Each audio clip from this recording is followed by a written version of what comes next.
মাছের হাউস কিভাবে ভাঙলাম, কিভাবে নতুন করে মুরগির জন্য ঘর তৈরি করলাম, কিভাবে মুরগি বাচ্চা তুললাম, সবকিছু থাকতে বিস্তারিত।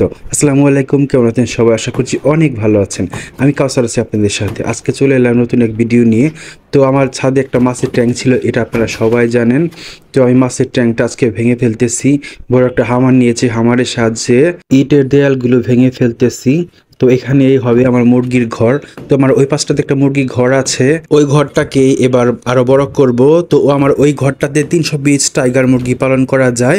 তো ঘরটা বড় করলে এখানে 600 থেকে 720 টাইগার মুরগি পালন করা যাবে। আপনারা যারা আমার ভিডিওটা আমার ইউটিউব চ্যানেল থেকে দেখতেছেন তারা অবশ্যই আমার ইউটিউব চ্যানেলটি সাবস্ক্রাইব করবেন। আর যারা আমার ফেসবুক পেজ থেকে দেখতেছেন তারা অবশ্যই আমার ফেসবুক পেজটি ফলো করে রাখবেন। হাউজের ওয়াল ভাঙার কারণে পানিগুলো ছাদে ছড়িয়ে যাচ্ছে, মাছগুলো লাফালাফি করতেছে। তো এরকম টাইগার মুরগিগুলো দৌড়াদৌড়ি করতেছে। শুরু হয়ে গেছে আমার নতুন ঘরের কাজ। ঝালাই মিস্ত্রি এসে অ্যাঙ্গেলগুলো ড্রিল করে করে ঝালাই দিচ্ছে। এটা হচ্ছে আমার সেই পুরনো ঘর। এই ঘরটাকে আজকে বড় করা হবে। আর এইটা ছিল সেই আমার মাছের হাউস, ভেঙে ফেলা হয়েছে।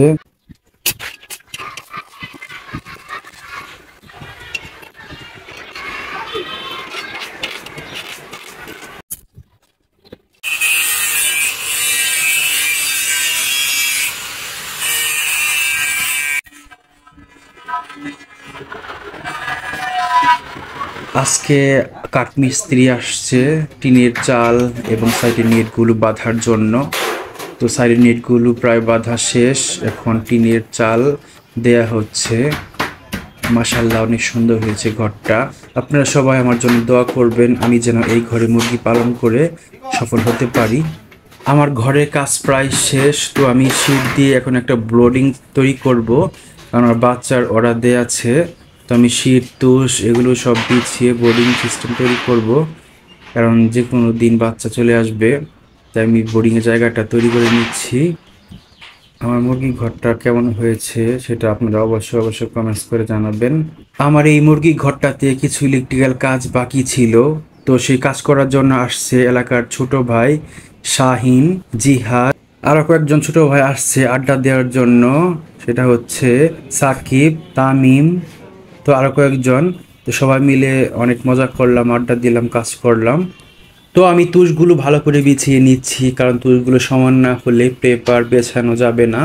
তা আমি একটা লাঠির সাহায্যে তুষগুলো ভালো করে সমান করে নিচ্ছি।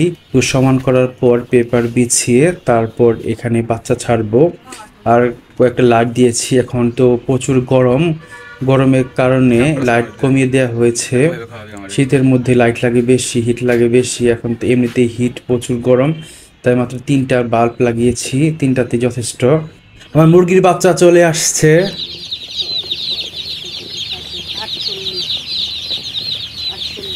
আমি মুরগির বাচ্চাগুলোকে কাউন্ট করে নিচ্ছিলাম যে কম বেশি হয় কি না। তো আলহামদুলিল্লাহ কম বেশি হয়নি, ঠিক আছে। তো বাচ্চাগুলো ছাড়ার পর সুন্দর করে দৌড়াদৌড়ি করতেছে। লাইট দেওয়া হয়েছে, এখন আমি ওদের পানি দেব, খাবার দেব। আমার এই ঘরের ভেতরে কত পিস টাইগার মুরগির বাচ্চা আছে সেটা আপনাদের কাছে একটা প্রশ্ন। আপনারা সবাই অ্যান্সার করবেন কমেন্টসের মাধ্যমে।